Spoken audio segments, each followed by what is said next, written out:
사도행전 신약 성경 중에서 좀 특이합니다. 27권 중에서 사도행전의 특징 몇 가지 있는데 다른 건 접어두고 인물들이 많이 등장한다는 겁니다. 그럴 수밖에 없죠. 초기 기독교 역사를 담았으니 여러 사람들이 등장하는 건 뭐 당연합니다. 가장 많이 이름이 거론되는 사람은 바울입니다. 사도행전을 기록한 사람이 바울을 주인공으로 했기 때문에 그럴 수밖에 없습니다. 바울 다음에 자주 등장하는 이름 베드로입니다. 좀 더 정확하게 그 당시 역사를 말한다면 초기 예루살렘 교회의 주도권은 예수님의 동생인 야고보에게 있었지만 그 야고보는 사도가 아니기 때문에 크게 주목을 받지 못했습니다. 그 외에도 여러 인물들이 나옵니다. 그 중에서 아주 특이한 인물이 있습니다. 오늘 설교 본문에서 주인공으로 활동하는 빌립입니다. 사도행전 8장 26절은 빌립 이야기를 다음과 같이 전합니다. 8장 앞에도 나오지만 우리가 본문으로 선택한 부분에 이렇습니다. 주의 사자가 빌립에게 말해 이르되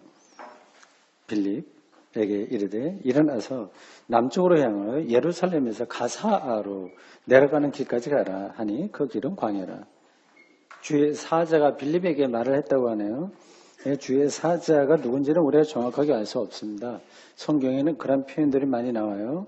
예루살렘 교회에서 파송된 사람이거나 아니면 빌립의 친구일 수도 있고 아니면 빌립이 그렇게 작정하고 가는 거를 내가 좀 밑으로 내려가서 뭔가를 해야지 생각한 것을 주의 사자가 알려준 것이라고 표현한 것일지도 모릅니다. 사도행전은 문학적으로 수준이 높은 텍스트이기 때문에 이런 표현도 문학적으로 해석해서 읽어야 됩니다. 이걸 그냥 문자적으로만 받아들인 사람이라고 한다면 날개 달린 천사가 빌립에게 나타난 것이라고 생각할 겁니다. 본문에 주의 사자라는 단어만 나오는 게 아니라 29절에는 성령, 39절은 주의 영이라고 하는 표현이 나옵니다. 빌립에게 일어난 일이 하나님과 아주 깊이 연결되어 있다는 뜻입니다. 그걸 이제 문학적으로 이렇게 주의 사자, 주의 영, 성령 이렇게 표현한 겁니다. 빌립이 주의 천사에게 이러한 지시를 받을 때에 있었던 위치는 사마리아입니다. 예루살렘에서 북쪽으로 더 가야 되죠. 거기서 이제 어떤 깨달음을 얻고 밑으로 내려가게 됩니다. 예루살렘에서 원래 활동하던 빌립이 사마리아로 올라오게 된 이유는 기독교인들을 향한 유대교의 그 박해가 벌어졌기 때문입니다. 사도행전 8장 1절 이하를 따르면 스데반의 순교 이후에 예루살렘에는 12사도만 그냥 남아있고 나머지 지도자들은 다 흩어졌다고 합니다. 그 흩어진 지도자 중에 한 사람이 빌립입니다. 사도가 아니죠. 빌립은 기독교 역사에서 최초 순교자인 스데반과 마찬가지로 보통 우리가 말하는 7집사에 속합니다. 우리가 집사라고 얘기하지만 요즘의 집사하고는 완전히 다릅니다. 사도 못지않은 권위를 가진 그 당시의 지도자였습니다. 사도들은 예수님에 의해서 부름을 받은 사람들이지만 예수님 생존 시에 이 집사라고 우리가 통칭하고 있는 이 7명의 지도자는 초기 기독교가 선정한 사람들입니다. 그래서 표면적으로는 사도들보다 권위가 떨어져 보이지만 실제로는 사도와 비슷한 업무를 담당했습니다. 이들 중에 한 사람이 빌립이 세례를 베풀었다고 한 사실에서 이거를 확인할 수 있습니다. 빌립이 남쪽으로 내려간 그 가사라고 하는 지역, 여기는 유대 쪽에서 볼 때 그 땅이 지리적으로 여러분들 머릿속에 그려지시나요? 지중해 동쪽 그 가나안, 팔레스타인 그 지역입니다. 유대에서 가나안 쪽에서 이집트로 갈 때 횡단해야 될 광야의 첫 출발지, 거기가 가사입니다. 빌립은 그곳에서 어떤 사람이 수레를 타고 지나가는 것을 봤습니다. 사도행전 8장 27절에 따르면 그 사람은 에티오피아 여왕 간다게의 국가 재정을 책임진 고급 관리였습니다. 요즘으로 말하자면 국무총리나 아니면 내무장관과 내무부 장관과 국세청장 이런 걸 겸한 직책이라고도 할 수 있습니다. 그리고 에디오피아라고 하는 이 지명, 이 나라 이름이 지금의 에디오피아가 아닙니다. 학자들의 설명에 따르면 이 성경이 지금 말하고 있는 에디오피아는 지금의 아프리카 수단이에요. 수단 나라 있죠. 굉장히 넓습니다. 땅이요. 그 북동쪽에 자리한 고대 누비아라고 하는 나라, 고대 도시입니다. 누비아는 대대로 여왕이 치리했다고 합니다. 남자는 없고요. 남자는 옆에 있었겠죠. 보통은 이제 왕은 남자인데 이 누비아라고 하는 나라는 여왕이 다스렸습니다. 이집트 왕을 파라오라고 부르고 로마 최고 통치자를 카이저, 케사르 이렇게 부르듯이 이 누비아 여왕을 가리켜 이제 간다게라고 불렀습니다. 간다게요. 여왕 제도 탓인지 거기에 높은 관리들은 다 내시 였던 것으로 보입니다. 오늘 여기 본문에 나오는 사람들이 넷이라고 되어 있습니다. 이 사람이 성지 순례를 위해서 예루살렘에 왔다가 이제 돌아가는 중입니다. 고급 관료이기 때문에 걷지 않고 낙타도 타지 않고 오히려 더 훌륭한 요즘으로 말하는 벤츠라고 할까요? 하여튼 좋은 차, 수레를 탔습니다. 그는 이사야를 읽고 있었습니다. 빌립이 이제 그에게 가까이 가서 당신이 읽고 있는 이사야 이게 무슨 뜻인지 아냐? 알고 있냐? 그 당시 이사야라고 한다면 그 책이 지금처럼 종이로 된 게 아니니까 이제 부피가 크죠. 두루마리죠. 그리고 66장까지 되어 있는 이사야를 다 들고 다닐 수는 없습니다. 그 중에 일부를 읽었겠죠. 일부만 이제 따로따로 편집해서 두루마리로 가지고 다니지 않겠습니까? 이 사람은 고급 관료이기 때문에 아마 그걸 개인적으로 소장할 수 있었던 것 같습니다. 일반 사람들은 그런 두루마리를 손에 넣을 수도 없습니다. 이 사람은 빌립에게 해석해 주는 사람이 없어서 내가 알 수 없다. 그리고 같이 타자, 같이 가자 동승을 권했습니다. 그가 읽던 이사야는 53장 7절과 8절인데 다음과 같습니다. 이사야라고 하더라도 히브리 성경이나 70인 여기나에 따라서 약간씩 차이가 있습니다. 오늘 우리는 성경에 나온 그대로 읽겠습니다. 그가 도살자에게로 가는 양과 같이 끌려갔고 털 깎는 자 앞에 있는 어린 양이 조용함과 같이 그의 입을 열지 아니하였도다. 그가 굴욕을 당했을 때 공정한 재판도 받지 못하였으니 누가 그의 세대를 말하리요 그의 생명의 땅에서 빼앗김이로다. 이사야 53장 7절과 8절 사이에 있는 건데 우리 가지고 있는 성경하고 똑같지는 않습니다. 그러나 대체적으로는 비슷합니다. 우리는 직관적으로 이 이사야의 대목이 십자가에 달린 예수 그리스도를 가리킨다고 생각하지만 2000년 전 이방인으로서 유대교에 관심이 있었던 누비아의 고급 관료인 이 네시에게는 거리가 먼 이야기였습니다. 그는 빌립에게 물었습니다. 여기서 말하는 이 사람이 누구냐? 이사야 선지자 자신을 가리키냐? 그렇게 나오죠. 굉장히 어린 양처럼 고난받는다. 도살자, 끌려가는 어린 양과 같다. 굴욕을 당했다고 하는데 이게 이사야의 자신을 가리키냐 아니면 다른 사람을 가리켜서 이사가 이야기한 거냐 그렇게 물었습니다. 빌립은 이 구절이 예수 그리스도를 가리킨다고 설명을 했을 겁니다. 본문은 빌립이 어떻게 말했는지에 대해서는 자세하게 설명하지 않습니다. 그냥 간략하게만 그냥 짚기만 해요. 빌립이 이사야를 소재로 해서 복음을 전했다고 합니다. 읽고 있는 그 구절을 간단하게 설명하면서 그래서 복음을 이야기했다고 합니다. 저는 앞에서 빌립이 사도들에 비해서 영적인 권위가 떨어지는 사람이 아니라고 말씀드렸습니다. 그러니까 구약을 근거로 해서 예수 그리스도의 복음을 전한다고 하면 사도 못지않은 설교자로서의 권위를 가진 사람입니다. 그래서 복음을 전했다고 정확하게 짚고 있습니다. 35절에 나온 이야기예요. 우리가 읽다 보면 그냥 흘려 지나갈 수 있는 건데 사도행전을 기록한 누가는 이걸 분명하게 짚고 있습니다. 복음이라고 하는 단어를 여러분들은 흔히 들었을 겁니다. 신약성경 앞부분에 나오는 네 권의 책을 복음서라고 얘기합니다. 바울의 편지에도 복음에 대한 이야기 많이 나옵니다. 이처는 기독교 영성과 신학은 모두 이 한 가지에 집중됩니다. 복음, 유앙겔리온입니다. 기독교가 유대교와 구별되는 대목도 바로 이것입니다. 저는 간다게의 고급 관리에게 복음을 전한 빌립의 마음으로 여러분에게 다시 그 복음을 설명해 보겠습니다. 누가가 생략한 부분을 복원해 보려는 겁니다.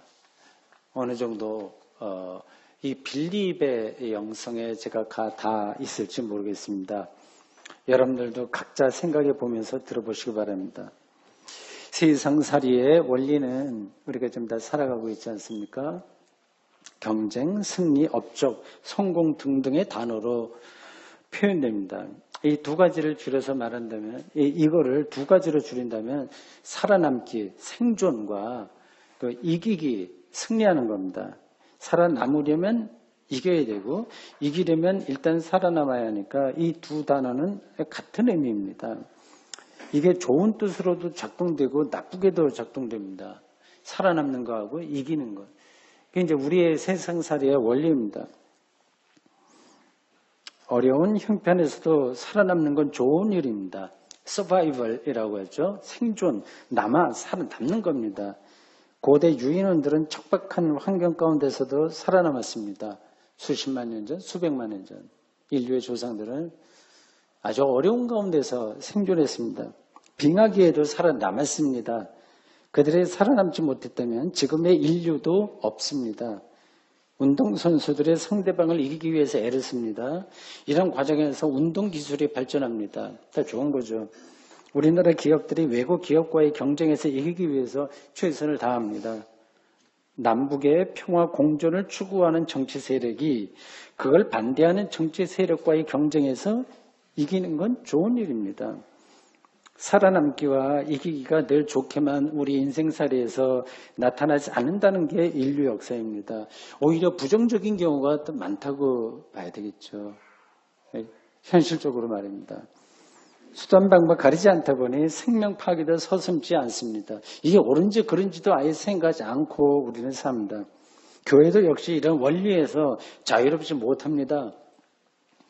일종의 성공주의가 우리 삶을 완전히 지배합니다. 성공한 사람은 사실은 이 성공, 이게 권력이든지 돈이든지 어떤 거든지 그건 위험한 폭탄과 같은 건데 그건 겸손하고 그걸 어떻게 선하게 사용하느냐에서 더 예민해야 되는데 더 겸손해야 되는데 거꾸로 교만해지고요. 실패한 사람은 열패감에 떨어집니다. 이런 문제는 어떤 정치 체제나 이데올로기나 우리의 인격이나 교양으로도 해결이 되지 않습니다. 예수님의 제자들은 예수님을 통해서 전혀 새로운 삶의 깊이를 경험했습니다.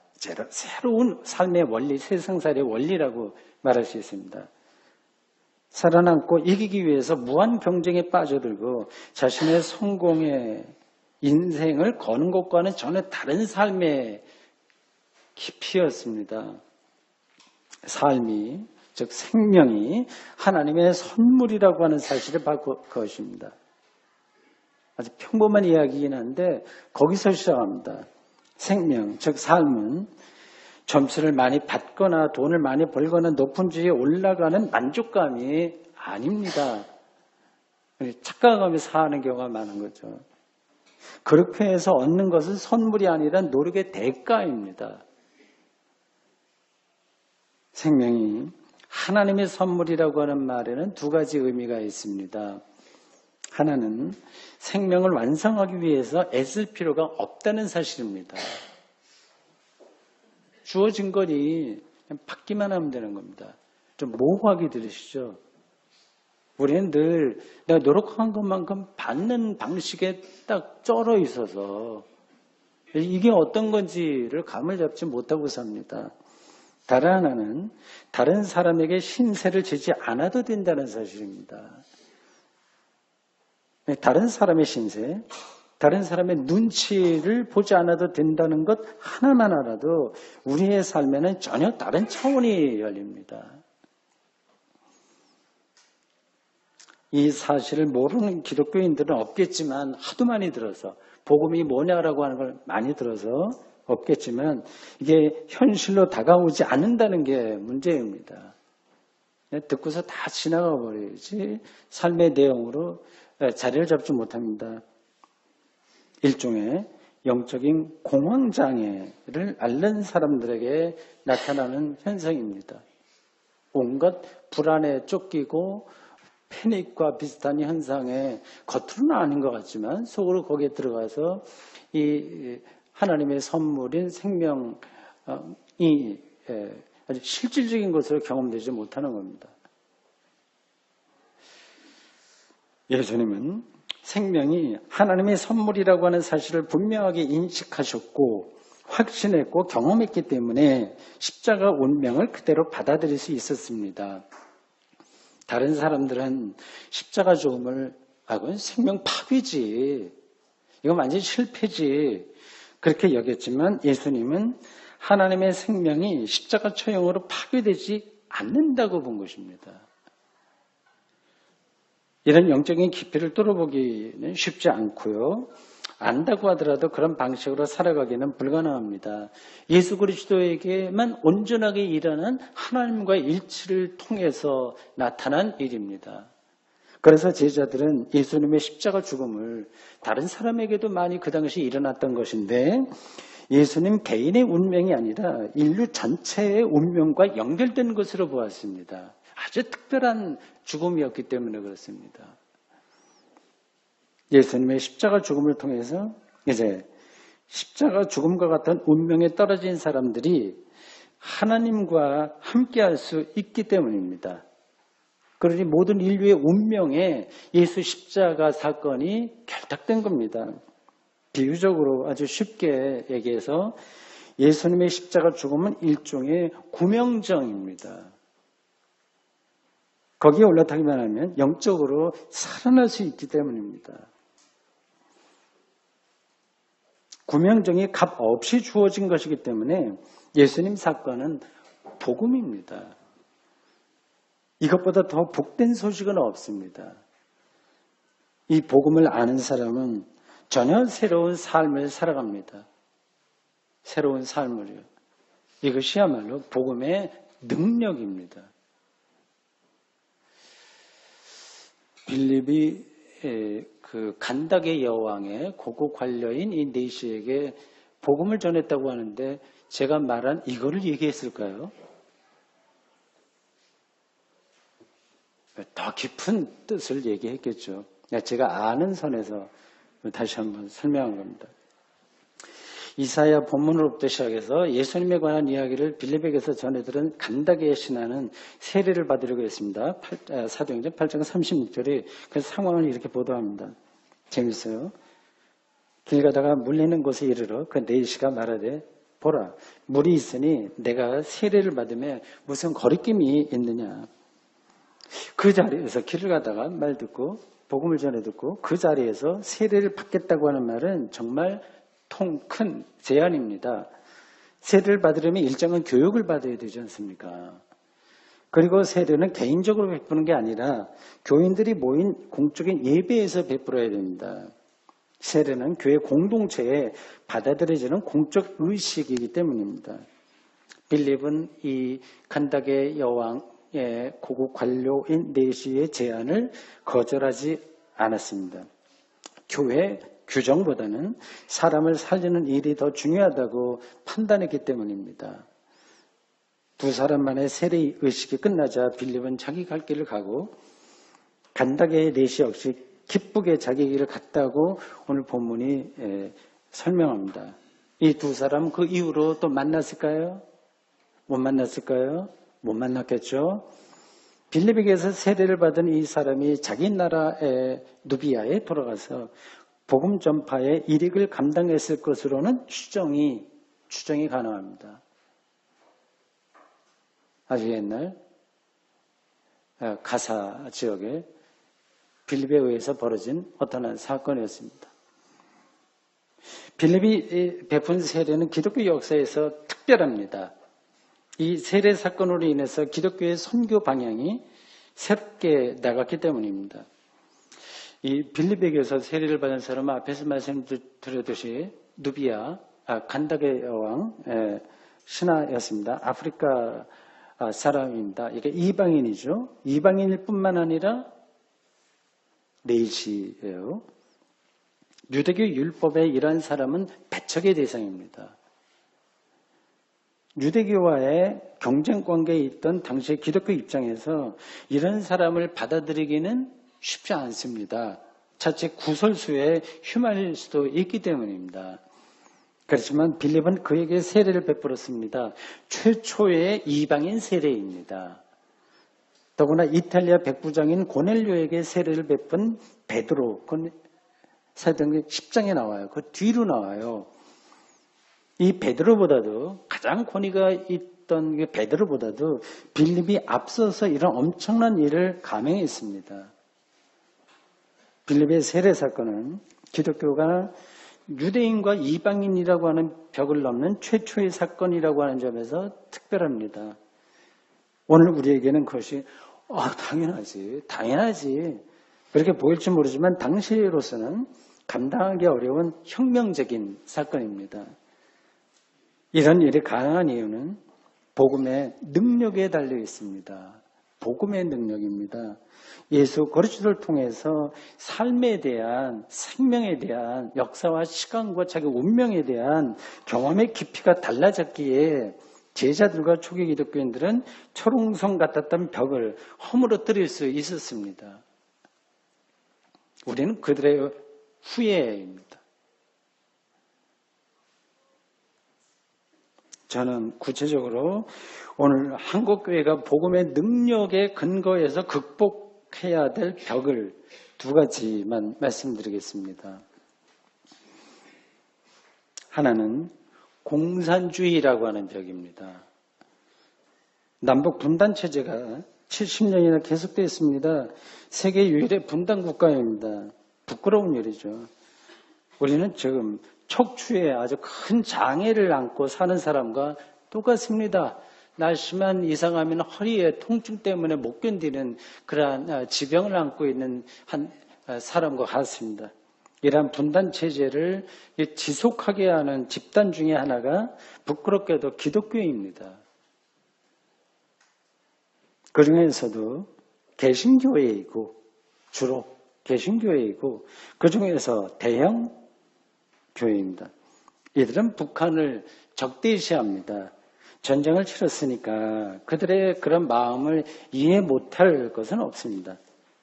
근데 전쟁만이 아니라 더 그들의 마음에 어려운 거로 남아있는 것은 북한의 공산주의 체제라고 하는 사실입니다. 북한의 공산주의를 피해서 남한으로 넘어온 이들 중에 기독교인들이 많습니다. 대부분이 그렇습니다. 그들은 공산주의를 적그리스도로 여깁니다. 저는 이 자리에서 정치 사상에 대해서 왈가왈부하려고 하는 게 아닙니다. 우리가 복음의 능력을 실제로 아는 사람이라고 한다면 공산주의까지도 극복할 수 있어야 되지 않겠습니까? 더 나아가서 무신론까지도 극복할 수 있어야 되지 않겠습니까? 다른 하나는 동성애라고 하는 벽입니다.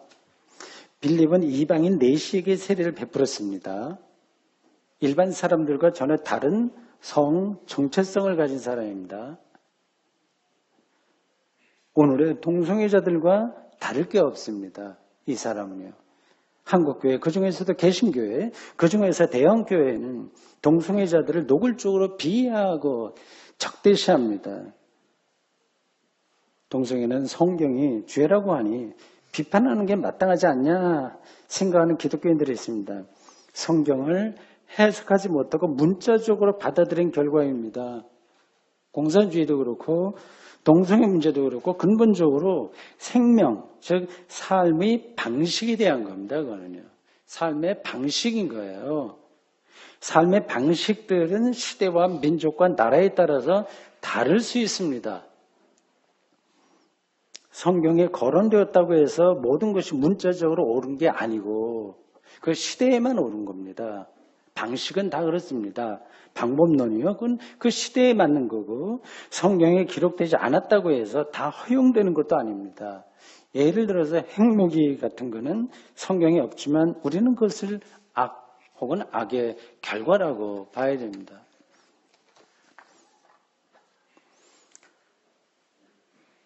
공산주의 벽과 동성애라고 하는 벽을 허물어야 된다는 당신의 주장이 그렇다고 하더라도 일단 그들이 오늘 본문에 나오는 간다게의 내시처럼 복음을 좀 받아들여야 되지 않냐 하는 입장도 가능합니다. 그들이 변화되지 않는데 우리가 어떻게 받아들이냐? 이 간다게의 내시는 말씀, 복음을 받아들인 거 아니냐? 이런 겁니다.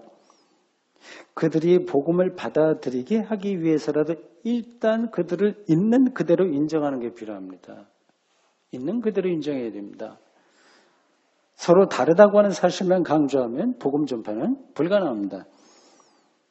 우리가 중요하게 생각해야 될 것은 공산주의냐 아니면 자본주의냐 동성애자냐 이성애자냐가 아니라 생명이 하나님의 선물이라고 하는 사실을 받아들이느냐 아니냐 하는 것입니다.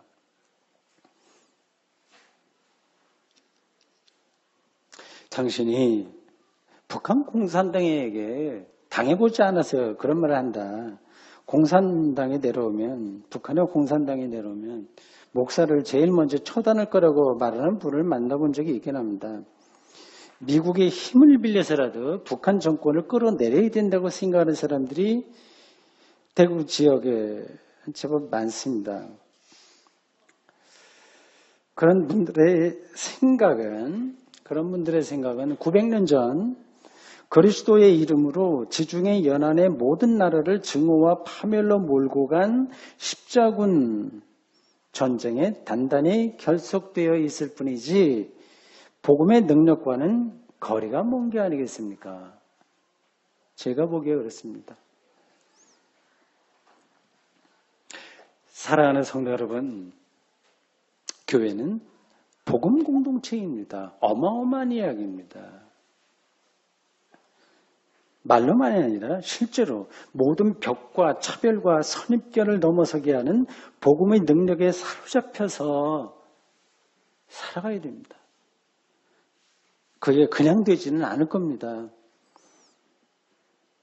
예수 그리스도의 영이신 성령께서 여러분의 영혼을 복음의 능력으로 충만히 채워주시기를 진심으로 바랍니다. 아멘. 주님, 오늘 저희들 이신행전 사도행전에 나와 있는 한 구절을 함께 읽었습니다. 참으로 감격스럽고 기쁘고 감사한 마음이 우리의 영혼 속에 가득합니다.